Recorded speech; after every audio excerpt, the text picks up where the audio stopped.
Hello everyone, and thanks for tuning in to Long Island Wargaming. And this is Nick bringing you another review on Risk Legacy. A pretty awesome board game that me and my friends have been playing. We've played 3 games at this point. I'm bringing you game 2, and I will let you know there are spoilers. If you do plan to go ahead and play this game yourself at some point, which I recommend you do, you might not want to watch this video, but if you're curious as to how this game progresses, stay tuned. So game 2 introduces Scar cards. We get the shuffle up deck of Scar cards, which are going to show the Earth getting weathered by warfare, and we each draw a card. You can get one of 3 options. You can get a bunker. A bunker adds defender 1 to his highest die roll when defending that territory, which is pretty awesome. Defenders already have a really good advantage because they win ties, but now adding 1 to its higher die roll almost ensures that you're going to win at least one dice battle each roll, because a roll of a 5 is a 6 and a 6 is always a win even if your opponent rolls a 6. That's a pretty cool Scar card. Or you have the ammo shortage, which the defender subtracts 1 from his highest die when defending this territory. So you are going to assault someone, you're going to scar their territory and make them have a detriment on their die rolls. The third one is shown elsewhere on the board, and that is a mercenary scar. You can scar a territory, and at the end of every turn, you get to put an extra guy down on that territory, so it reinforces at the end of the turn you getting mercenaries.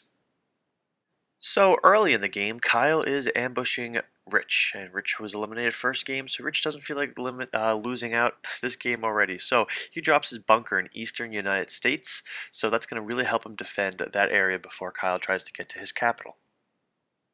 However, it does not help enough. Kyle grabs Rich's capital. Rich is going to go for a comeback, and he drops all of his troops into Western America and try to go for Kyle's capital. Kyle will be a douchebag and drop his bunker in Central America. So now Rich has no way getting through there. It's pretty even odds, but you know what? The bunker is really, really helpful at defending.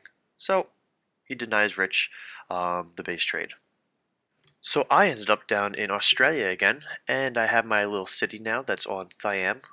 And when you pick territories in the beginning of the game, you cannot place your capital on a city that someone else named, which is cool because you can start marking your area of the board. This way people have a hard time deploying there early game.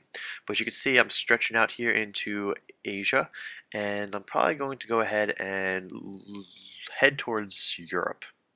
So John had all of Europe, and I wanted to go into Europe, so he had a bunch of guys on Russia, and having Europe would give him 5 extra guys. So I had to deny him that, but I wanted to make sure I was able to deny him that and make sure he wasn't able to control it. So I scarred Russia, which ends up being really detrimental in this game and the following game as we've already played it, because this is a really, really pivotal area in the middle of the map that is impossible to control now because you're always subtracting 1 from your highest dice roll when defending. So it's real pain in the butt, but it's now really easy to capture, and it's going to switch hands quite often. John's not happy about that, so he stocks up some bear cavalry and heads out towards Hellion Nation. And to my surprise, my 5 guys in India were able to stop him essentially. I mean, I still lost India, but he doesn't have that many guys coming at me right now. I begin to stock up Hellions in Hellion Nation. Are you ready for this? Well, Rich wasn't ready and he got knocked out of the game. But he has a comeback power and he's back in the game, so he ends up in Ural, which is all the way over here in between me and John. And you can see the build up here. John and Kyle between Africa and South America are building up their borders there. You can also see that there's another little sticker on Africa. That's the mercenary card that's on there. So that African territory is getting pretty buffed up. So they close in on each other. Kyle has committed to the attack on Africa, but John drops a bunker, making this territory ridiculous. John's getting an extra guy at the end of the turn. It counts as 2 territories instead of 1 with the city, and he's getting a +1 dice, +1 added to his dice for defending. So the Saharan Republic, that's me, we make a pretty risky move and we go through Alaska all the way down American West Coast, all the way into South America and take Kyle's capital because he has just taken Africa and left his other borders pretty vulnerable. So I'm all the way down there. I stick a ton of guys in there to defend it, and maybe I'll go for Rich's capital.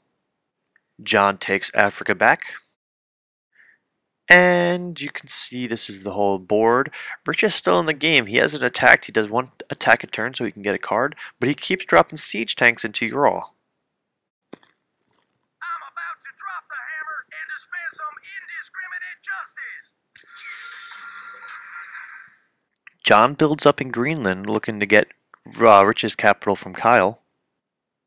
Yeah, that happens. And after sitting there for 4 or 5 turns doing nothing, just building up troops, Rich deploys his siege tanks and goes through Kamchatka into Alaska. But instead of reclaiming his capital, which would have been tough because there are 2 Bear Cav there, which are 6 guys altogether. I mean, it would have been a little difficult, but he could have pulled it off. He decides to go ahead and just defend his capital because John is a superpower and John would knock him out. And Rich just really wants to stay in the game so he could just edit the board at the end because if you get eliminated, you can't do anything. But if you hang in there, you can. So he's just preventing me from grabbing his capital so I can win the game. So I guess he's going to let John win the game instead. So I have to find another way to try to win and beat John. So I send all my guys into Africa. And I heavily outnumber him. He's got 12 guys here. I've got 1, 2, 3, 4, 5 buggies. So that alone is 15 guys plus a handful down there of guys. Let's say I'm 20 to 12 here. But John has the bunker. And with getting +1 to his highest roll and always getting ties to the defender, I can't break it. So he actually ends up keeping Africa with 1 guy. He builds up in the Middle East and sends his guy towards my capital to win the game. So John wins this. So we've got 1 win to John, 1 win to Kyle. Some more cities get founded. And some more things happen at the end of the game, which is pretty awesome. So we played game 3, but we don't have pictures of that one. So after game 4, we'll get them up. Nothing major happened. A couple more scars went down onto the battlefield, and the scars are a pretty cool thing. Now, the only way a scar can get removed is if you win the game. You can remove one if you decide to as your winner action. But odds are no one's going to remove it. I mean, maybe someone might take out the ammunition shortage in the Ukraine or the whatever that is, Europe or Russia, just because it's terribly hard to control. But yeah, so hope you guys enjoyed this and found the game interesting, and stay tuned for more reviews of Risk Legacy.